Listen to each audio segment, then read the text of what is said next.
WhatsApp leaders, कैसे हैं आप सब। तो दोस्तों, पार्लियामेंट में सीटिंग कैसे होती होगी। नहीं, स्कूल में तो हम जब जाते थे तो जहाँ मन करता था वहीं बैठ जाते थे।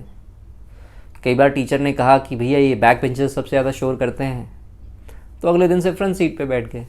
और फ्रंट सीट पे ज़्यादा मन नहीं लगा या ज़्यादा पढ़ाई होती थी तो बैक सीट पे चले गए। यहाँ बीच में कोई अपना दोस्त हुआ तो उसके साथ बैठ गए।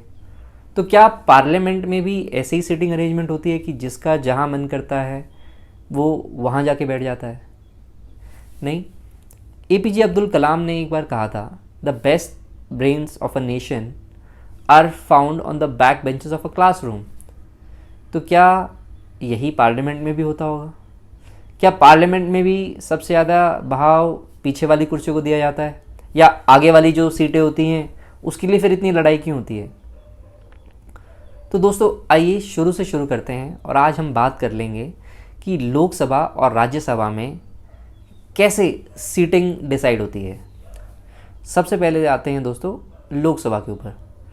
दोस्तों, हमारी लोकसभा में ऊपर सबसे ऊपर होता है स्पीकर का पोडियम, उसके नीचे होती है वेल, और उसके नीचे दोस्तों 6 ब्लॉक्स हैं और हर ब्लॉक में 11 रोज़ हैं। और राइट में बैठते हैं जिन्हें कहते हैं हमारी रूलिंग पार्टी, जिसमें प्राइम मिनिस्टर, उनके मिनिस्ट्रियल कलीग्स और उनके मेंबर ऑफ पार्लियामेंट्स, वो राइट से उनको सिटिंग दी जाती है।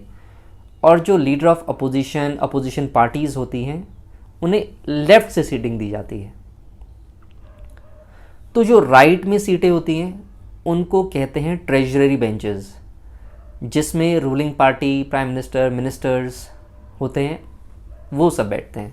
और दोस्तों, जो फर्स्ट ब्लॉक है और जो 6th ब्लॉक है, मतलब राइट से लेफ़्ट तक अगर जाएंगे तो 6 ब्लॉक हैं। जो फर्स्ट ब्लॉक है और 6th ब्लॉक है उनमें 97 और 97 सीट्स हैं, और बीच के जो 4 ब्लॉक हैं उनमें 87 सीट्स हैं। तो जो हमारी पूरी लोकसभा है, वैसे तो उसके मेंबर्स जो हैं 543 हैं, क्योंकि 543 भारत की कॉन्स्टिट्यूंसीज़ हैं लोकसभा की, और वो हर कॉन्स्टिट्यूंसी एक मेंबर के लिए है। तो 543 हमारी सीट्स हैं, पर जो लोकसभा की कैपेसिटी है वो 550 की है। और इसमें से फ्रंट सीट्स कितनी हैं, जिसके लिए सबसे ज़्यादा लड़ाई होती है दोस्तों, 22 फ्रंट सीट्स हैं। अब ये फैक्ट है कि ये 22 फ्रंट सीट्स कैसे डिसाइड होती है कि कौन सी पार्टी को कितनी फ्रंट सीट मिलेंगी, ताकि जो जितना फ्रंट सीट पे बैठेगा वो इतना इफ़ेक्टिवली अपने निर्णय, अपने डिसीजंस, अपनी डिबेट्स में और अपनी प्रेजेंस ऑन स्क्रीन बढ़ा सकता है। दोस्तों, सीट्स इस पे डिसाइड होती हैं जो कहती हैं rules of procedure and conduct of business, which may be decided by the speaker of the house, and the speaker is directed by सब rule 122A, which says that the seats may be allotted according to the strength of the party, direct proportional to the seats and the availability of the seats available in the house। अच्छा दोस्तों, अब ये seat कैसे determine होती है, इसका एक छोटा सा फॉर्मूला है। फॉर्मूला क्या है? वो ये कहता है total number of seats the party has into the seats available in the row divided by the total number of the seats of the house. मतलब यदि ये डिटरमाइन करना है कि कौन सी पार्टी को कितनी सीट्स और कौन कौन सी सीट मिलेगी लोकसभा में बैठने के लिए, तो सबसे पहले ये डिटरमाइन करेंगे कि उस पार्टी के कितने लोकसभा मेंबर ऑफ पार्लियामेंट्स हैं, और फिर उस रो में कितनी सीटें हैं। इन दोनों को मल्टीप्लाई करके इस पूरे को डिवाइड कर देना है total number of seat of the Lok Sabha. यदि उदाहरण दिया जाए तो यदि हमें ये देखना है कि फ्रंट रो में कितने लोग बैठेंगे या कितनी फ्रंट सीट्स बीजेपी को मिलेंगी, तो बीजेपी के अगर मैं मेंबर देखूं 330, example 330 member into front row में कितनी सीटें हैं 20, 330 इंटू 20, इन दोनों को मल्टीप्लाई करके डिवाइड करना है bye the total number of seats available in the Lok Sabha, that is 550, 550। तो ये करीब करीब आएगा 11। तो बीजेपी विल गेट 11 सीट्स, और ऐसे ही सब्सिक्वेंटली बाकी सीट्स को या पीछे वाली सीट्स को डिसाइड किया जाता है। परंतु दोस्तों ये रूल तब अप्लाई होता है यदि किसी पॉलिटिकल पार्टी के 5 मेंबर से ज़्यादा मेंबर्स हों, तब जाके उनका कैलकुलेशन इस पे डिसाइड होता है। जिन पार्टीज़ के 5 से कम मेंबर्स हैं उनको on the basis of seniority या on the basis of their public standing या ऑन द बेसिस ऑफ उनका एज कितना हुआ है या पार्लियामेंट में बार बार ये रिपीट हो चुके हैं, तो इस बेसिस पे स्पीकर को जैसी नीड फील होती है वो सीट्स अलॉट करते हैं। और दोस्तों अब जनरली एक प्रिंसिपल ऐसा होता है कि पूरे के पूरे ब्लॉक अलॉट कर दिए जाते हैं। जैसे 6 ब्लॉक बताया मैंने, तो राइट साइड रूलिंग गवर्नमेंट बैठती है और लेफ्ट साइड अपोजिशन बेंचेस बैठती हैं।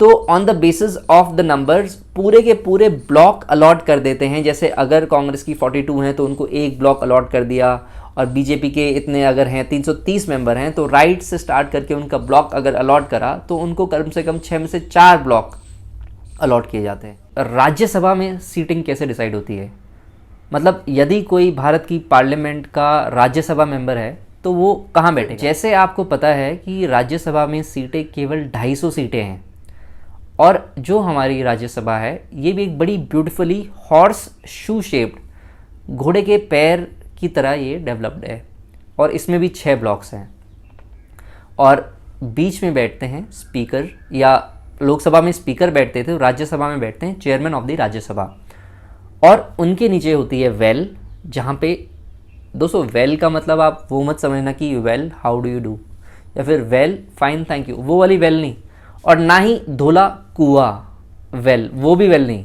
दोस्तों वेल में बैठते हैं जो ऑफिशियल्स होते हैं, या सेक्रेटरी जनरल होते हैं, या अदर ऑफिशियल जो नॉन पॉलिटिकली इलेक्टेड लोग होते हैं, जो functioning and proceeding of the Rajya Sabha में हेल्प करते हैं। दोनों हाउसेस में, बोथ लोकसभा में और राज्यसभा में, ये वेल में बैठते हैं। और इसके बाद आती हैं बेंचेस, जहाँ पे हमारे मेंबर ऑफ पार्लियामेंट्स बैठते हैं। और राज्यसभा में भी दोस्तों 6 रोज़ हैं, 1 from right 6 to the left, और दोस्तों हर रो में 7 रो हैं। लोकसभा में मैंने आपको बताया था कि हर जो ब्लॉक है, जो 6 ब्लॉक है, उसमें 11 रोज़ हैं, परंतु राज्यसभा में जो 6 ब्लॉक हैं उनमें केवल 7 रोज़ हैं, और total number of front seat इसमें भी केवल 20 हैं। और दोस्तों ये जो ब्लॉक है ना, जो फर्स्ट और 6th ब्लॉक है उसमें 23 और 23 सीट्स हैं, और बीच के जो 2nd to 5th हमारे ब्लॉक हैं उसमें 51 सीट्स हैं।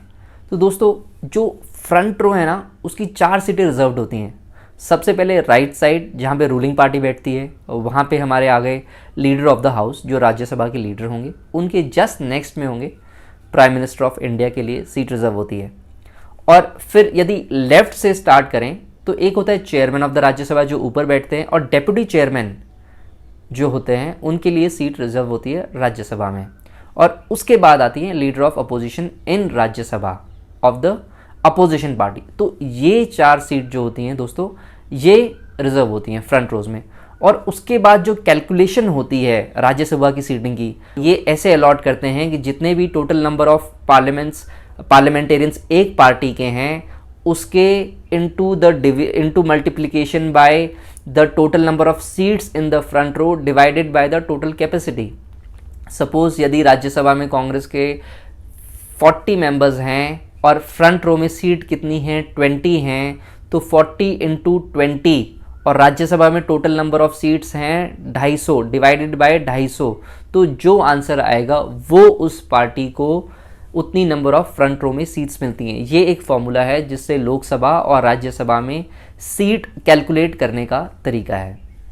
हाँ दोस्तों, और एक सबसे अहम बात ये बताना भूल गया कि जो 6 ब्लॉक होते हैं उनके राइट साइड में राज्यसभा में एक स्पेशल गैलरी बनाई हुई है जो कि राइट तरफ है, और जो लेफ्ट साइड है एक स्पेशल बॉक्स बनाया हुआ है। स्पेशल बॉक्स दोस्तों जैसे कोई फॉरेन डिग्निटरीज या विजिटिंग हाई कमिश्नर्स, गवर्नर्स या जो गवर्नमेंट के गेस्ट होते हैं जो पार्लियामेंट प्रोसीडिंग्स देखना चाहते हैं, उन लोगों के लिए लेफ्ट में एक स्पेशल बॉक्स बना हुआ है ताकि वो वहाँ बैठ के हमारी डेमोक्रेसी को विटनेस कर सकते हैं कि फंक्शनिंग कैसे होती है। और जो राइट साइड है एक स्पेशल गैलरी बनी हुई है। तो पूरे राज्यसभा का स्ट्रक्चर ऐसे है, ऊपर द डेप्यूटी चेयरमैन, नीचे वेल, बीच में 6 ब्लॉक के राइट साइड पे एक स्पेशल गैलरी बनी हुई है और लेफ्ट साइड पे बनी हुई है एक special box to accommodate the guest of the Rajya Sabha. अच्छा दोस्तों, इसमें एक और बात है कि जो ब्लॉक हैं, 3 ब्लॉक हैं, उनकी फ्रंट रो की एक एक सीट उस मंत्री के लिए रिजर्व्ड है जो राज्यसभा मेंबर है और जो मिनिस्टर है। और क्योंकि ज़रूरी तो नहीं कि हर मिनिस्टर जो होगा वो लोकसभा से हो, ऐसा भी तो हो सकता है कि राज्यसभा के मिनिस्टर्स हो, नहीं। तो ऐसे में जो मंत्री होगा राज्यसभा का, उसके लिए जो बीच के 3 ब्लॉक है उनकी एक एक सीट रिजर्व होगी। और जो मिनिस्टर लोकसभा के हैं और राज्यसभा में किसी सवाल का यदि जवाब देने आए हैं तो फिर जो वेकेंट सीट्स हैं वो उनको ऑक्यूपाई करेंगे और अपना जवाब देंगे। अच्छा दोस्तों, एक कहावत सुनी थी ना कि उम्र लग जाती है नाम बनाने में, या कुछ लोगों की जो पहचान है उनकी जगह से बन जाती है। तो ऐसा ही कुछ सीट अलॉटमेंट्स में भी होता है कि यदि कोई मेंबर रिपीट होके आता है तो प्रायोरिटी दी जाती है कि उनको वही सीट अलॉट करी जाए। हालांकि ये मैंडेटरी नहीं है, परंतु इस बात को कंसिडर करा जाता है और उन लोगों को वही सीट दोबारा देने का प्रयास किया जाता है। और दोस्तों, आप ये भी सोच रहे होंगे ना, क्योंकि राज्यसभा की टर्म्स तो सबकी एक साथ नहीं कोलाइड करती और एक साथ नहीं समाप्त होती या शुरू होती। कोई कभी निर्वाचित होकर आ रहा है, कोई कभी चुनित होकर आ रहा है, तो ज़रूरी तो नहीं कि सबकी टर्म एक साथ हो। तो ऐसे में सीटिंग अरेंजमेंट क्या होगी दोस्तों? राज्यसभा के मेंबर्स की जो डेट्स हैं रिटायरमेंट की या उनके टेन्योर ख़त्म होने की, वो बीच बीच में अपने टाइम के दौरान आपस में बीच में ख़त्म होती रहती है और ज़रूरी नहीं है कि सबकी एक साथ फिनिश हो।